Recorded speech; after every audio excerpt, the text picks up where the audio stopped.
Hello, welcome to the Stress and Distress webinar series. This series has been developed by the Department of Clinical Psychology, Older Adult Mental Health Service in NHS Grampian. This module is the Biopsychosocial Model.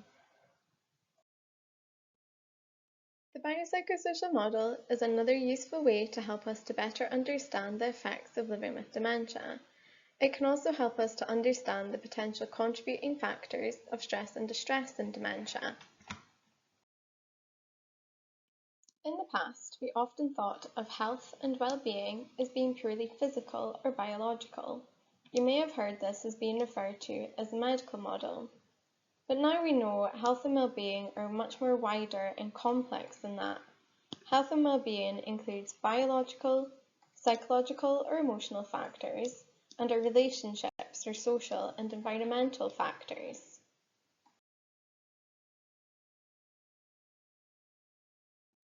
This is the biopsychosocial model. You can see here that equal space is given to biological, psychological, and social factors. We can also see that they overlap. This is true to life, as many of these factors will interact with each other, and they may fall into more than one area. For example, going to the gym may benefit our biological and physical health as we become more fit. It may also benefit us socially as we meet friends there, and it may also boost our mood and psychological well-being. Let's think more about the biopsychosocial model in real-life terms. This image here shows Jamie. Jamie unfortunately broke his leg while he was on a skiing holiday. So some biological factors that may be affecting him are pain. He's broken his leg, he has a broken bone, he's sore, and he now also needs to wear a cast, which is uncomfortable.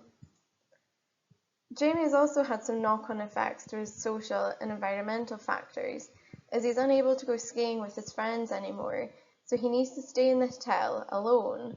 So Jamie is also feeling quite lonely, and he's feeling jealous of his friends being able to enjoy their holiday, and he's also feeling quite annoyed with himself.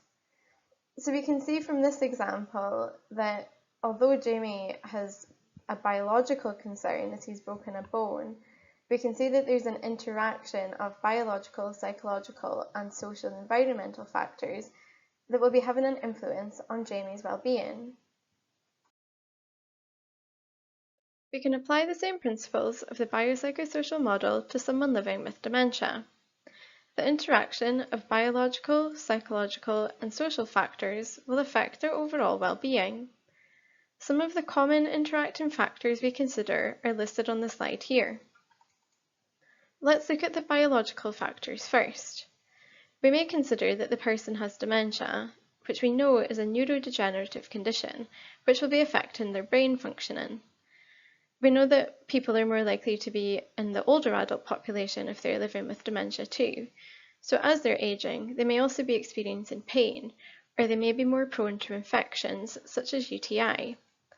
It's also quite likely that they will be receiving a lot of different medications, so they may be suffering from medication side effects. The person may also be living with multiple physical health conditions, such as arthritis. The psychological factors we think about are, is the person living with sadness and loss, or are they experiencing fear and worry since moving into care? Potentially they may also be feeling quite lonely, as although they may be surrounded by people in a care home, these may not be people that they feel that they can trust or know well. The person may also be living with anxiety. They might be feeling worried or upset about their new living situation. We can also consider pre-morbid mental health conditions. So these are mental health conditions that the person was living with before they were diagnosed with dementia. That may be things like anxiety or depression, or things like bipolar disorder and schizophrenia. Some of the social factors we consider are things like loss of privacy. Since moving into a care home, the person may also be experiencing a change of routine.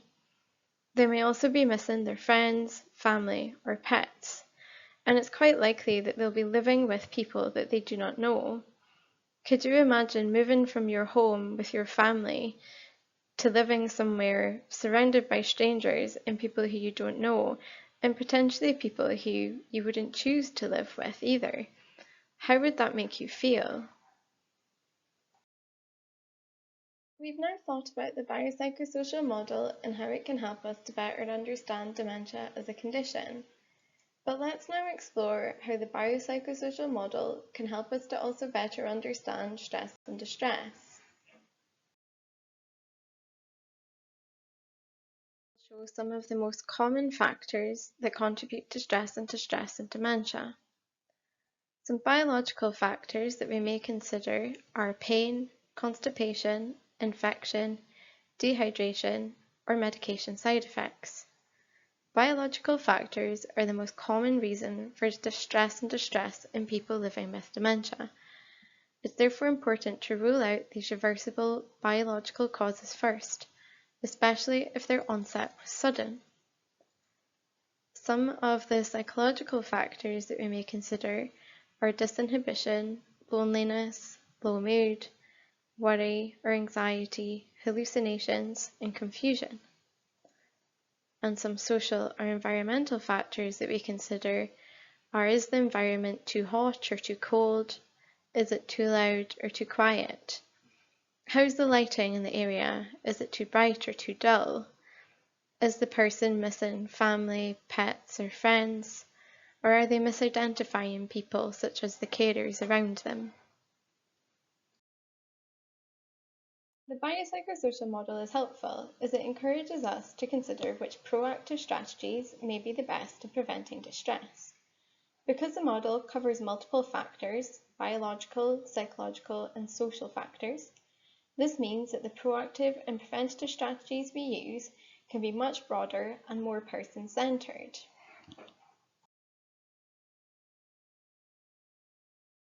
If you require additional support in managing stress and distress, please contact your GP or community mental health team for further information.